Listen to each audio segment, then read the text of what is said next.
Hey everyone, I was just finishing editing the Patriarchy video that I filmed, Debunking the Patriarchy, and I realized that I forgot to mention a couple things that I really wanted to. So I cut the conclusion out of the second part of the video, and I have now made a part 3, although technically it could be a standalone video in and of itself.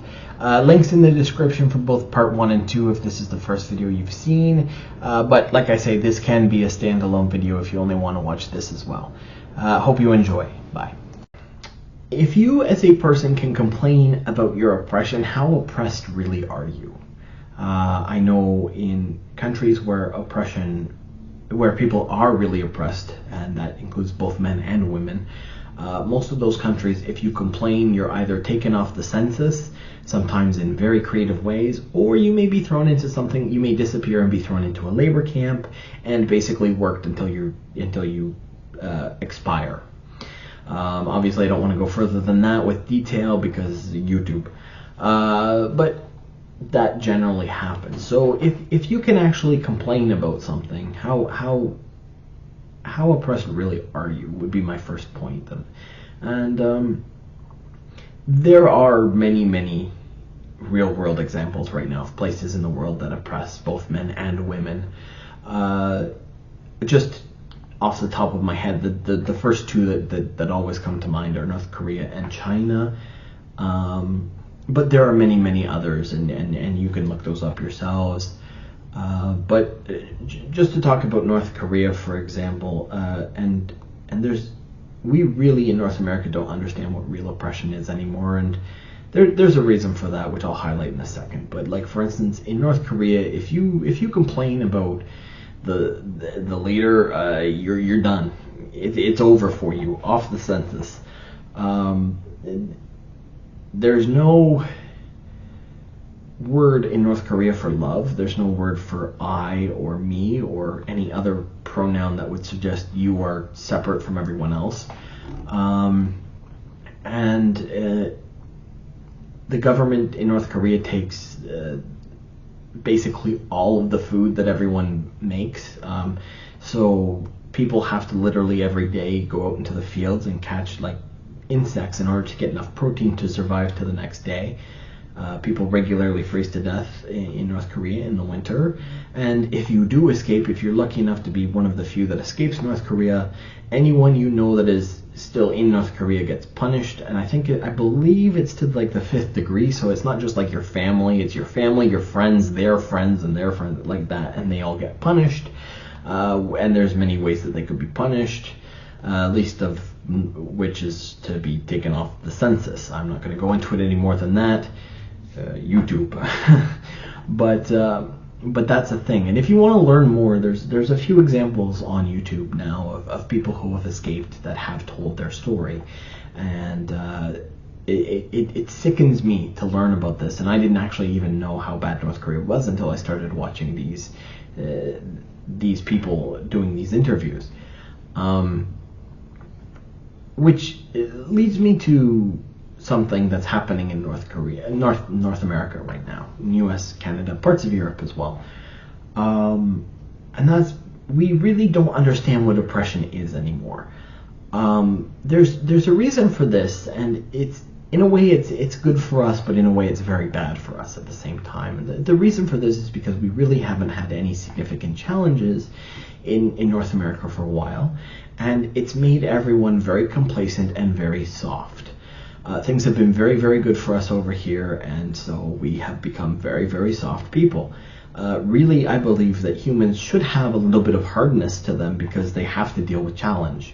And if you're soft and you deal with challenge, it's not going to go well for you. We have become very soft here, and now instead of meeting challenges head on, we assume that any little difficulty is now oppression, and we run, or a lot of people, not everyone, but a lot of people run crying and screaming away from it instead of dealing with it head on. Do that to your own detriment, in my opinion. And I say that to everyone, no matter what your political views, no matter what you believe. And there is sadly that softness that exists, and so I think like I say, any little thing that's even slightly challenging is, well, that's oppression. No, that's not oppression. And that's a challenge. That's not oppression. And I'm not trying to say, by the way, that if you're not at North Korea's level of oppression, you're not being oppressed. There are many different forms and many different levels to oppression. But just because someone claims something is oppressive does not mean it actually is. And on top of that, a lot of the argument that is made that for oppression by women today, and by feminists today especially, goes like this. Well, women were oppressed in the past, therefore women are oppressed today. There's a jump in there. There's broken logic in there. It doesn't work that way. Just because something happened in the past does not mean it's happening today. So how are you oppressed today? I always ask women this, and they have a very, very hard time answering. Just because women in the past couldn't work doesn't mean you're oppressed today, because women today can work any job a man can. I know there's going to be some smartass in the comments. Well, women can't join the NFL. Yeah, but there are female leagues. There are female sports leagues so that they can play sports professionally. And yes, I'm aware of the whole pay gap thing. However, that's been debunked anyway. So how are you oppressed when it comes to jobs? On top of that, there are jobs now with hiring quotas that will hire a less qualified woman over a more qualified man because she's a woman. To me, that's very sexist. But, you know, it is what it is. That's where we are in today's society. I personally believe that the most qualified person should get the job, no matter what their gender, no matter what their race, no matter who they are. I guess that's just me. On top of that, there are certain industries in which women are paid more than men in the same industry. A lot of that is included in adult entertainment. Now, that's not to say I suggest women going into those industries. Easy, cheap money has very dire consequences for your future. I'm going to be talking about that in a video coming up soon on this channel. So I'll just leave it there for now. And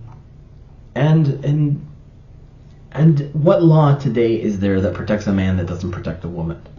I can think of no law on the books right now that protects a man that doesn't protect a woman. There are laws that protect women that don't protect men, so to me, women are more protected than men are right now. A woman could have an abortion, and a man has no say whether she has that abortion or not, even though he is 50% of the reason why that woman has the child or the fetus, depending on what your view is. Again, not going to go into that here. Video for another day. But that man has no say in what that woman does. Her body, her choice. Now, I get it. There's this whole complaint that the Roe v. Wade has been taken away from people in the States. But it really comes down to the state.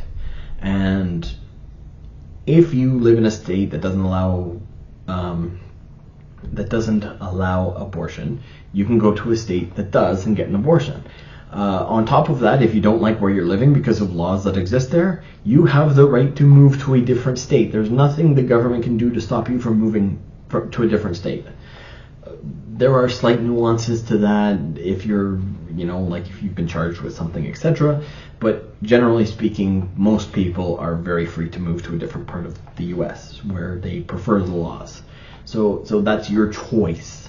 That's not oppression. And lastly, I just want to point out something interesting that happens in this whole patriarchy argument. So the patriarchy is a system. It's basically a system that's existed for most of human history. Basically, it's just a system in which the one who runs the household is either the father or the oldest male.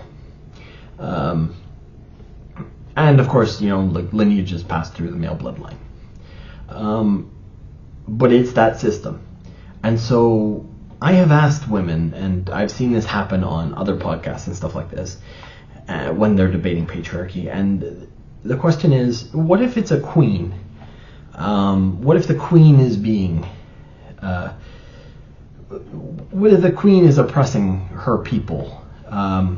The answer always given is, well, it's part of that male structure, therefore it's not the queen's fault she's oppressing people, it's the patriarchy's fault. Talk about not having a consequence for any woman ever, because in that sense, any woman can basically do whatever they want throughout history, and well, it's the patriarchy's fault because I live within that system. Again, great way to take away accountability for women. But hold on, if all the bad comes from the patriarchy, that means all the good does too, right? So, if that bad queen is oppressive because it's the patriarchy, is the female millionaire that built her fortune a person, for example, like Madam C.J. Walker, who was the first self-made female millionaire? That was because the patriarchy allowed it, right? Because, well, if she did it herself, how could she do that? Because she worked within the system of the patriarchy. So it was really the patriarchy allowing her to do that, right? Because that's the argument you're making. That's the other side of the argument you're making about that queen not having any... Well, it's not the queen's fault, it's the patriarchy. Well, that means all the good that comes from the patriarchy too, right? So all your freedoms you have today in North America... Thank you, patriarchy. Go out and take a look at the city you live in. Most people live in cities today. Go out and take a look. Everything built by the patriarchy. You're welcome. And most modern conveniences, most inventions, made by men in the patriarchy. So you're welcome for those as well, right? So we only look at the negative and we don't look at all the positives that the patriarchy has brought. I mean, I think that's a very convenient, again, twisting of what the patriarchy truly is. I am perfectly willing, if feminists want to agree, I'm perfectly willing to say it was the queen who oppressed everyone. Forget about what the patriarchy is or isn't. It's the queen who oppressed people, and if it's that self-made female millionaire that worked her ass off and did it herself, I'm more than willing to say that. But if you as a feminist are saying, well, the queen was oppressed because of the queen was oppressive because of the patriarchy, then I'm going to say that self-made female millionaire was successful because of the patriarchy.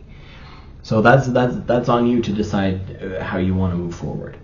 But that's going to be it for this video. I tried to make it fairly short, as I said before, and I will see you in next week, and we'll be talking more about feminism. So stay tuned. Bye bye.